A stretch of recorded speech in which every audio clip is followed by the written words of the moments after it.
But this is for the scholars. And then you have the leaders of the Muslims that have specific legislations in obeying them, that they are obeyed, so long as they don't call the people to disobey Allah.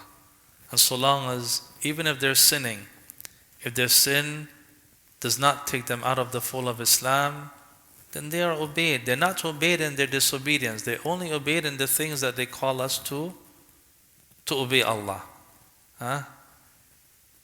As the Prophet ﷺ, he said, لا طاعة بالمعصية إنما طاعة بالمعروف. That there is no obedience in the disobedience, but rather obedience is only in the things that Allah has legislated, in the good things.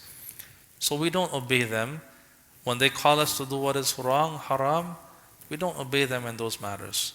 There's a difference when it is that a leader, he is committing a sin or a major sin, but he knows it's haram. He acknowledges that it's haram, and that is his shortcoming.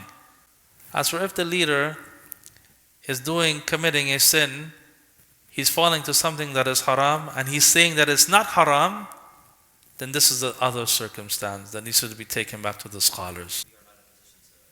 No, you're not. None of us. No, we're not in a position to speak about the leaders of the Muslims to cause havoc. Just like the people who want to speak about the Muslim rulers, they want to speak about the Muslim rulers who are Muslims and they make mistakes, and may Allah help them and help us.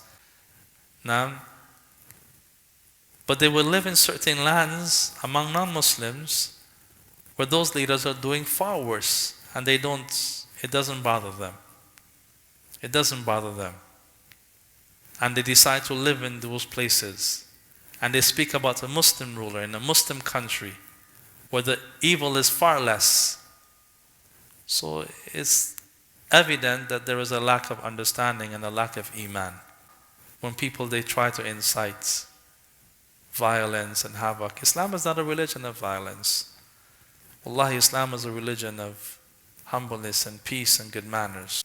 This is Islam. Alhamdulillah.